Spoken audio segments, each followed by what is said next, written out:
Okay, it's just come up to 1 o'clock, so I'll make a start. So my name's Grant Hill-Cawthorne. I'm a senior lecturer in communicable disease epidemiology at the Marie Bashir Institute and the School of Public Health at the University of Sydney. And I'm one of the course coordinators for our new Master of Health Security. And in particular, I'll be looking after the public health units and the human and animal health stream. So what I'll do is just start off by going through some of the background, but by looking at why we actually thought of having a Master of Health Security in the first place and why this is actually very prescient at the moment. So we realized a while ago, and there's been lots and lots of publications on this concept of One Health, where we've acknowledged that the increase in population, the changes in land use, so more intensified agricultural farming, the encroachment of humans into wildlife habitats, means that we actually end up with localized emergence of infectious diseases, and we saw this expertly with Ebola virus in the last couple of years. But then there's also this risk that they can become more global. So we saw this in the past with HIV. We've also seen it with SARS coronavirus. We're seeing it with MERS coronavirus at the moment. So certainly there's this interrelationship between humans and animals in the form of zoonotic infections, but increasingly also with agriculture, where it's the agricultural changes that produce these zoonotic infections, but also the use of things like antibiotics in agriculture are also causing major issues to humans and animals. So this has meant that people are starting to focus on what we can learn from animals and how this can apply to human health. So as you can see on the left, you often have events going on in the animal kingdom, such as Ebola in the great apes in West Africa, which sort of waxes and wanes, but then occasionally you'll get spillover first into our domestic animals, and we see that most commonly with bird flu, but ultimately into humans, and then you end up with amplification within humans. But this means that we've got this big time lag where many of these diseases exist within wildlife populations before they actually enter into humans. And this means that there's a number of points at which we could actually be far better at detecting infectious diseases, whether that's by constant surveillance of wildlife for early detection, acknowledging that infections have entered our domestic animals and then putting in rapid responses to control that, and all of this leading to a controlled benefit to people, where we don't then see infections coming into humans, or at least not to the scale that we've seen recently. This has been, within the last few weeks, this has been emphasized more by the big soul-searching and look back that we've had into the WHO's handling of the Ebola crisis. And you may have seen these reports. There's now going to be big new systems for how we actually respond to emergencies, particularly infectious disease emergencies. And this has meant that not only is there now going to be a global health committee at the level of the Security Council, so health continues to be a major issue for the United Nations, but also for the WHO, we have dedicated centres for emergency preparedness and response to make sure that the WHO can respond better in the future. And so we're now in this completely new era, and interestingly, we actually thought of setting up the Master of Health Security before Ebola and before all this happened, but it really has ended up being timely, where there's an acknowledgement that we need a new empowered WHO, where people within it are from a workforce that is completely au fait with One Health and the ways of working. So one of the main aims that many countries around the world are now doing is building up a global health workforce. And this workforce should be trained in all three aspects: human, animal, and environmental health. And in turn, that will help us do things like strengthen the international health regulations, make sure developing countries have the core capacities in place to deal with health emergencies. And so health security has really now entered the global arena, and this recent review has suggested that there should be global health security assessment of every single country to almost name and shame countries to bring them up to scratch. A lot of this, though, requires investment in both terms of money. The US has put $1 billion towards this.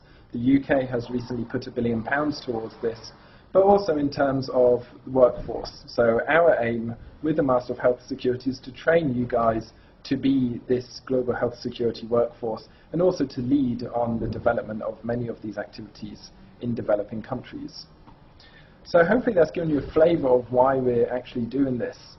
And when we started looking at this, we actually found that there wasn't anything out there that really fulfilled all of these aspects, that focuses on human, animal, and environmental health, and actually covers all of these different aspects of health security, including things such as surveillance, but also media and communication, and emergency preparedness and response. So we want people to be able to actually go out there with the skills that are over and above what you can get from a Master of Public Health. We're not looking to train the next on-the-ground people, but looking to train those people that will be creating health security policy and making this happen across all sectors. So the degree is structured as follows. So we have 4 core units of study. There is a dedicated unit of study on health and security, which sits within the Faculty of Arts and Social Sciences within the International Security Centre there. And this will focus on the interplay between health and security and the impact that security now has on international health. A major component, though, of any such degree is how you actually influence politicians. Many of you may not be wanting to be politicians yourselves, but permanent secretaries within ministries of health or key people within international agencies such as the WHO. So knowing how to work with and try and change the ideas of politicians to suit the international health agenda is obviously a key aspect. One of the other issues that came out of the Ebola crisis was you often end up with a huge number of on-the-ground organizations during these crises. And so understanding, one, how to sort out conflicts between those organizations, but also understanding how to manage the public relations with the media, for example, in order to control the message that's going out there. And then finally, as an overview, you need leadership for all of these, and so you'll have key leadership training to actually enable you to undertake the electives. So from that point where you've undertaken those core units of study, we then have 3 specialization streams. And these are separated out into human and animal health, biodefense and biosafety, and agro-security to reflect the key interests that we think students will have going through this. That's not to say these units will be completely divorced from each other. And there's a capstone unit, which is a biosecurity seminar series, where we'll bring in experts in international security and health security that will be across all 3 specializations. So even if you do the human and animal health, we will be making sure that you have exposure to agro-security, and at least one of your policy briefs that you'll produce as part of the capstone will be on agro-security, and vice versa.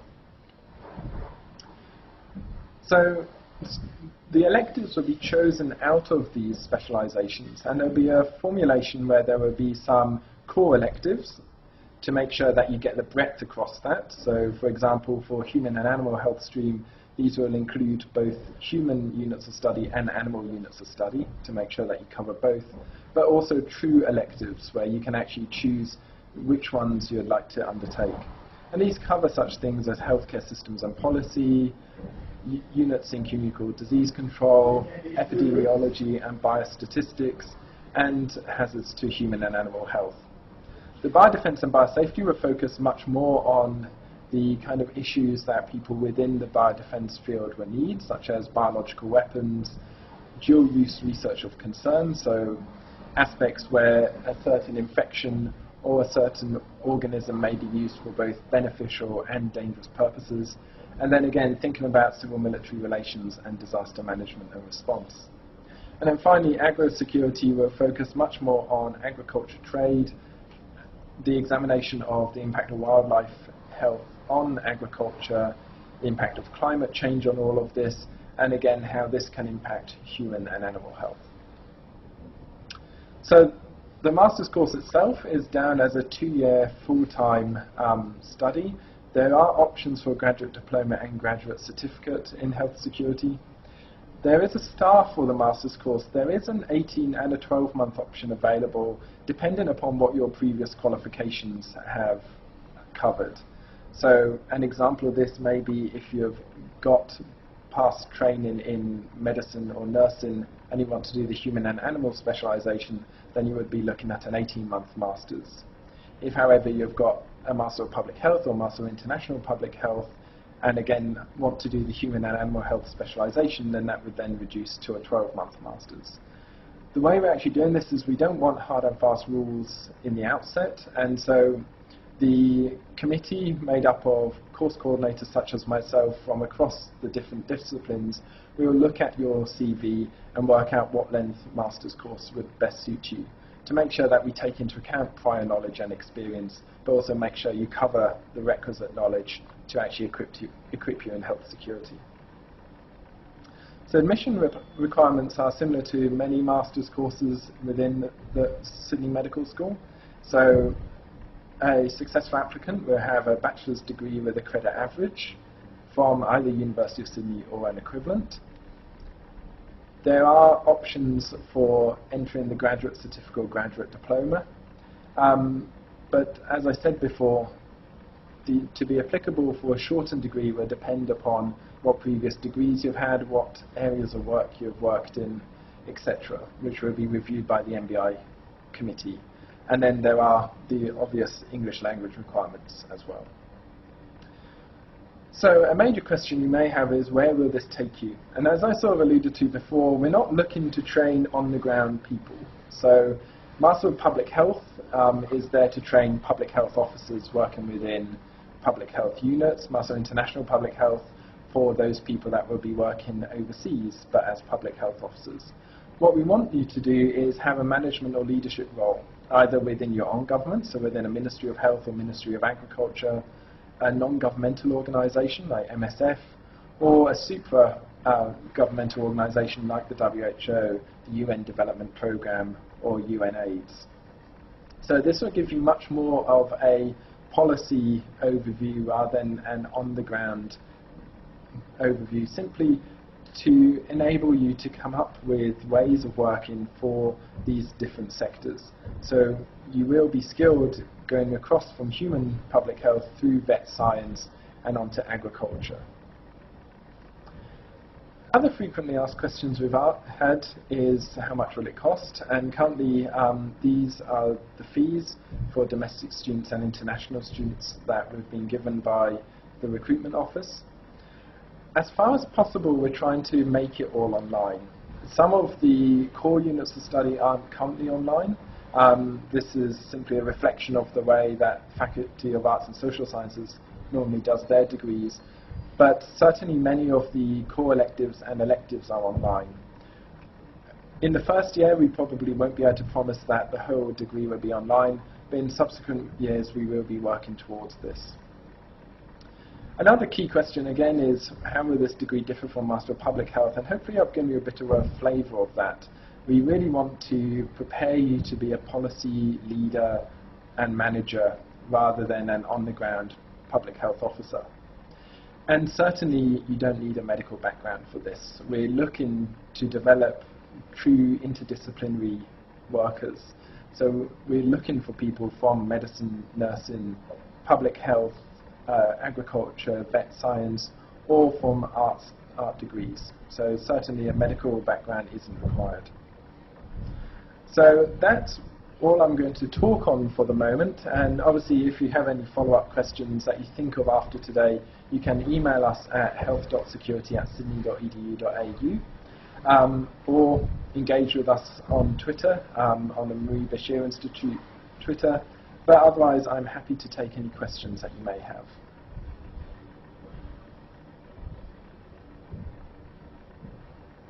So Felicity has just put up that you can type any of your questions in the box.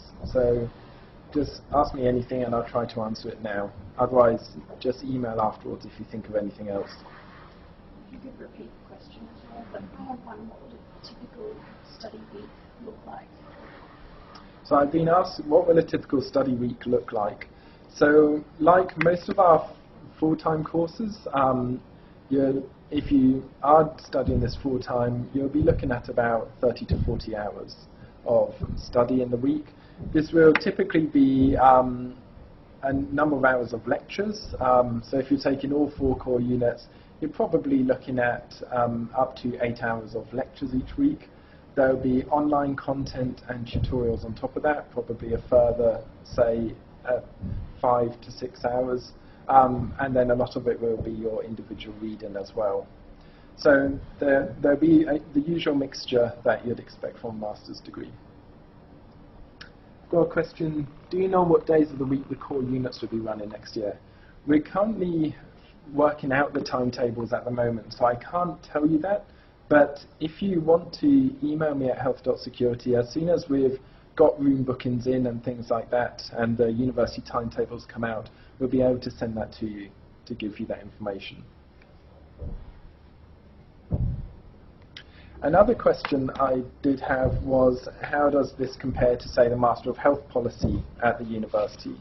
So the Master of Health Policy is, so what it says on the tin, it focuses much more on human health, has much more of a developed country feel, so focuses much more on how health policy works in Australia and in the Commonwealth government. Within it, there are some international policy units of study, but they're much smaller. But again, it focuses only on the human and animal health and only really on the policy side. So the nice thing about Master Health Security is you get that breadth across the whole of One Health, which, as I said, is very important. But on top of that, you also get some of the on-the-ground training, such as in communicable disease control. You'll know how to actually control and respond to infectious diseases, as well as just writing the policy. So it's a much broader area than the Master of Health Policy. Another question, roughly how many people are expected in the initial cohort? So this is always difficult whenever new degrees come online. We are hoping for at least 10 people in the initial cohort. We can take more than that. We certainly haven't restricted it. But one of the key things that we want to focus on for this degree is one-on-one mentorship. We realize it's a novel area. Health security is an area that's getting lots of international attention at the moment, and career pathways are starting to appear. But a lot of that will require us showing you opportunities, getting you in touch with people, setting up electives and that kind of thing. So there will be quite a lot of one-on-one mentorship, certainly for the first few years as this discipline starts to develop. And so we're hoping for small numbers. If we have a huge number of people, we'll have to rethink that, but certainly at least 10 for the initial cohort. Are the core and elective subjects available online yet? The handbooks aren't online yet, but they should be within the next couple of weeks. Okay, so Felicity informs me that the university handbooks aren't yet online. They should be coming online in the next few weeks, and then you'll be able to see all the details, such as the course descriptions. For the majority of the units of study, you should already be able to look at the 2015 handbook, which is online. It may be slightly harder to find because you'll have to look under the separate degrees, such as Master of Public Health, Master of International Public Health. But certainly, if you have specific course descriptors that you'd like to know about, again, email us at health.security and we can send you the relevant pages. The only really new units that will be appearing is one on dual-use dilemmas, which Adam Cameron-Scott is developing, and the capstone, the biosecurity seminar series, which I'll be coordinating. Will this Masters allow us an opportunity to undertake an internship in the health security field? So internships aren't built in as part of the degree, but certainly we are working together with a number of colleagues to make internships available so that it is an option for students. So the way this is normally done is we are currently in contact with the World Health Organization and the OIE, which is the equivalent for wildlife, to negotiate internships for our students. We initially met with the Assistant Director General of Health Security earlier this year in March, and he was very, very keen to have internships. You can imagine a lot of things are in flux at the WHO at the moment, and there's a lot of new structures being put in place. And as part of that, they're actually focusing on how they can make internships better. So we will continue the discussion with them, and certainly we'll be looking to try and get you as many internship opportunities as we can.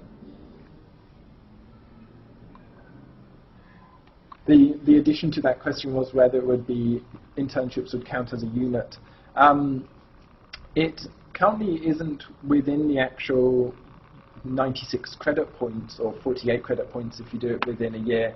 But what we often do, and what I've done before in public health, is we can organise internships as an extra independent study unit for either 4 or 6 credit points, which allows you to do the internship but also make sure you're covered as a student of the university. So that can be worked out.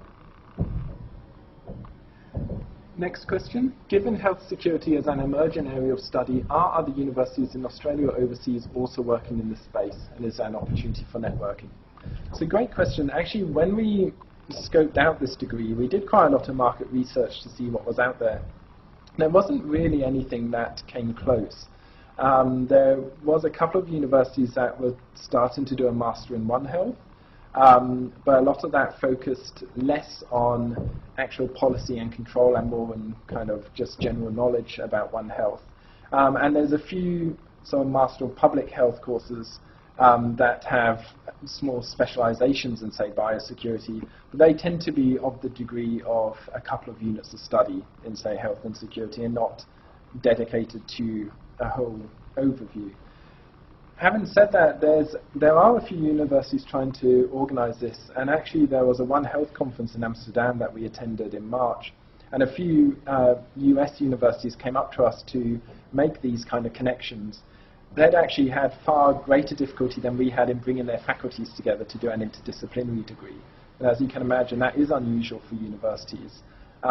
So this is the first truly interdisciplinary degree across different faculties within the space of health security. But as new courses come on board, all of the course coordinators are very involved in this area, and so we'll be able to point you towards students at other universities for networking opportunities. Are there core or elective units in the Master of Public Health that you know of which focuses on health security or health security related topics? There actually aren't any at the moment within the University of Sydney MPH. The closest we come is probably units on health policy, which touch upon it a bit. There's one on health systems that mentions it, and then within my communicable disease control unit, I do have a lecture on health security. But there's not really any dedicated units as part of the MPH. And we probably won't be offering any time soon, mainly because we feel if people want to go down that health security route, the Master of Health Security is probably better, or if students were doing a combination of an MPH followed by a one-year Master of Health Security, would give them a more well-rounded approach. I think there are some MPH programs that have introduced health security, and the real problem of just introducing it as one unit is you just don't get the breadth of study that you actually need to understand this really complex area. It's a bit like adding a unit of study on medicine and saying that you'll have a full overview of medicine from a 6 credit point unit of study, and we wouldn't be able to promise you that, and we feel this kind of interdisciplinary degree is the way forward for that. If you've been offered a place in the program, how would you suggest you prepare? There's a bit of time before classes start, so maybe there's some reading or something you could be looking at. Yes. So Felicity was asking if you've already been offered a place in the program, how can you prepare? I think a lot of the preparation at the moment will be looking at where the One Health space currently is. So there's been a number of very useful papers, some of which I referenced in my presentation, looking at the future of the WHO and the lessons we've learned from Ebola. And certainly all of the Ebola literature, and if you go to the Lancet page, they've got this all collated in one nice space, and Science and Nature have done a similar thing. Look at where Ebola took us and the lessons we've learned from that. That would really give you a good flavour for health security. The other one to have a look at is the recent Lancet series on planetary health, which again looked at this question of One Health and was sponsored by the Rockefeller Foundation. And that again has a number of papers that have come out over the last few months looking at this issue of planetary health and where we should be going. So that kind of background reading would really be useful. There currently aren't that many books, I must say, on One Health, but there's certainly looking at a number of the journals would be the best way forward.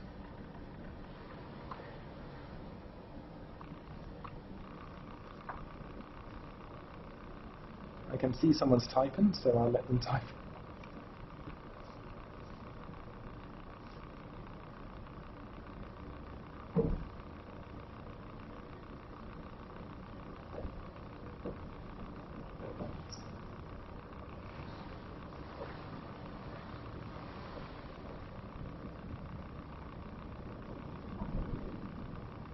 One of the concerns that some students have had is, with an interdisciplinary degree, do you have a natural home within the university? The answer to that is yes, and actually that's one thing that we're really focusing on. So while it's interdisciplinary and part of the Marie Bashir Institute, the home for the degree will be in the Faculty of Arts and Social Sciences. So your day-to-day contact points will be with the admin staff who sit on the Camperdown campus.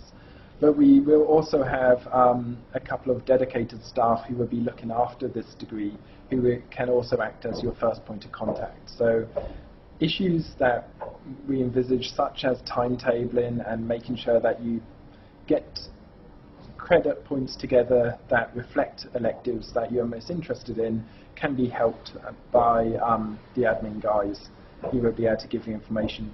And as I say, you'll also get mentorship from the course coordinators, and we'll try and match you so that you have someone in the kind of field that you're interested in future. So if you're interested in biosecurity, Adam would be your mentor. If you're interested more in human health, then I would be, etc.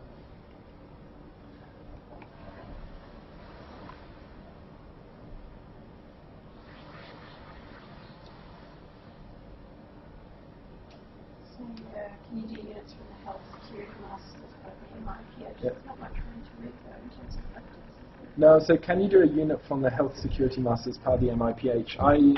I'm one of the faculty members on the MIPH program, and because of the need for the capstone units to be brought in, we've actually got very little wiggle room for electives nowadays. So MIPH is a 48 credit point masters, 24 credit points is taken up in the first semester for core units, and then a further 6 credit points for the capstone project in the second semester. So it really leaves a limited number of credit points available for electives. So what we've been saying is electives now outside of MIPH electives or PEBH, so MPH electives, won't be able to count towards the MIPH, just in acknowledgement that you need to fit in a lot of information into 48 credit points.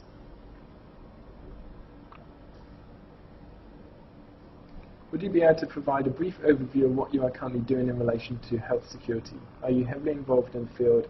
Do you know anyone else who we could also contact if we have questions about health security in general? So a lot of my research is in communicable disease control, so I tend to approach health security from an infectious disease point of view. And my own research projects go from control of infectious diseases, obviously within Australia, and my particular interest is how we use whole genome sequencing of pathogens to infer transmission chains and predict the direction that outbreaks will be going. So a lot of that focuses on introducing genomics as part of surveillance, and so I've got a research group out at Westmead that looks at emerging and re-emerging infections from that point of view. We do that both within Australia, but also I've got significant research interests in Saudi Arabia, so around the Hajj pilgrimage. And the Hajj is a very significant health security issue in that we bring 3 to 4 million pilgrims together in a very small space for 1 week. And you can imagine with the infections that are all brought together with all those pilgrims then circulating out is a major health security issue. So we've got on-the-ground researchers in Saudi Arabia that looks at that. We've also got a lot of other programs as part of the GHSA, as I said, the Global Health Security Agenda, this building up of capacity within countries. So we've got projects currently in Timor-Leste to help with antimicrobial resistance surveillance and management. We've got a number of projects in Vietnam looking at health security from a tuberculosis point of view. We've got projects in Papua New Guinea looking at extensive drug-resistant TB and the impacts that has on health security. And we're just starting a project in Bougainville, which is part of Papua New Guinea, looking at really building this from scratch. So we're actually building a One Health surveillance system, looking at human, animal, and agriculture health for the population of Bougainville, which is about 30 to 40,000 people. So I've got quite a few. Siobhan Moore, who will be representing VET, has a number of research projects in Africa, looking particularly at zoonotic infections such as Cryptosporidium and a number of other infections, and looking at the human-animal interface. Adam Camrad-Scott has actually just written the book on health security, which I think launched about a month ago. So again, if you want to read up on health security, I'd certainly recommend his book. But he's also looked extensively at the WHO and the interplay between the WHO and health security. And Adam's recently published on the importance of the military during crises, and how civilian health workforce and military health workforces work together when we're faced with something like Ebola. So the course coordinators themselves have quite a lot of experience in this area, but you also, through the units of study you take, be exposed to a large number of people at the university within our umbrella organisation of infectious diseases, the Marie Bashir Institute, to think about different ways that health security can impact. Can you do the first semester full-time and the second semester part-time? Yes, usually a full-time semester workload is 24 credit points. At the university, anything 18 credit points and over is classified as full-time. So you could certainly drop down to 18 credit points and still count it as full-time. But there's no reason for you not to do the first semester full-time and then switch to part-time for a couple of semesters if you were doing the one-year course, or any combination of that. There's no limit to the time at which you can actually undertake this. It's mostly focused upon getting the requisite number of credit points to actually meet graduation requirements.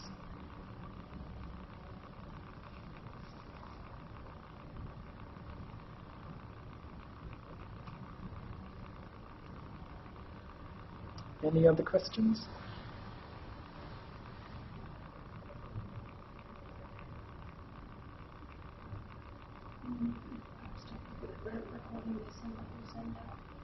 Yeah, Felicity's just reminded me that we are recording this, so I'll put it up on YouTube for you, so that you can, if you haven't managed to jot anything down, you can jot it down then.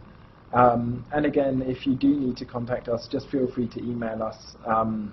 Kerry Anton, who is the coordinator for Master Health Security, looks at the email address every day, so you'll be able to get in contact with her if you need to.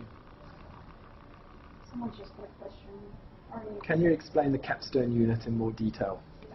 So the capstone unit we've decided to do quite differently, and the model will follow a recent day that we did on One Eco Health at the university. So rather than the capstone unit being more lectures and more of the same, what we actually do is have panels. So each week there will effectively be a panel of people that will go across different sectors, and that might be someone from public health, someone from the vet world, someone from agriculture, and there will be a different topic each week to reflect the diversity of health security. Those people will then be asked set questions by the facilitator, really to get an overview of how different disciplines would, say, work out a certain problem, or deal with a certain emergency, or come up with a certain policy for, say, antimicrobial resistance. Then we'll then open the floor to students, and it will really be that opportunity that will mean that you'll be able to question many of the Australias, and hopefully, as they come through, international leaders within health security on these different aspects. The assessment task will be looking at writing policy papers. So you'll have a few short, about 1,000-word policy papers to come up with that will hopefully take you slightly out of your comfort zone. So if you're a human and animal health person, there will be ones on, say, agro-security, but to enable you to have those kind of research skills and your own strategic thinking to put together summary papers that you will be presenting to your minister if you work within government, or your representative if you work within the United Nations. So again, it will be real-world experience. Any other subjects available during summer and winter school? I haven't looked in detail at the timetable, so I don't know off the top of my head if any of them are available. We often have, as from my point of view in public health, we've often got fairly limited things happening during the summer and winter schools, and most of it happens during semester time. Some of the units, having said that, will be available in block mode. As I said, many of the units are also available online. But certainly, if there are specific units that you're interested in, email us and we'll let you know if there is anything planned in one of the summer or winter schools.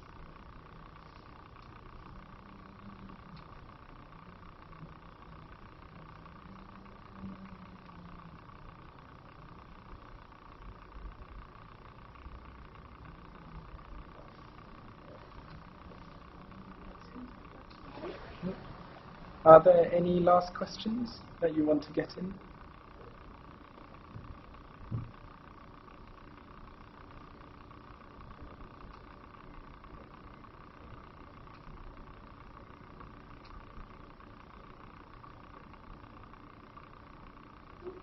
Okay, well, I think we've covered a lot, so thank you very much for attending. As I said again, we'll be putting up the recording on YouTube, and we can send you the link if you've let us know. Oh, I've got Felicity typing at the moment. Okay.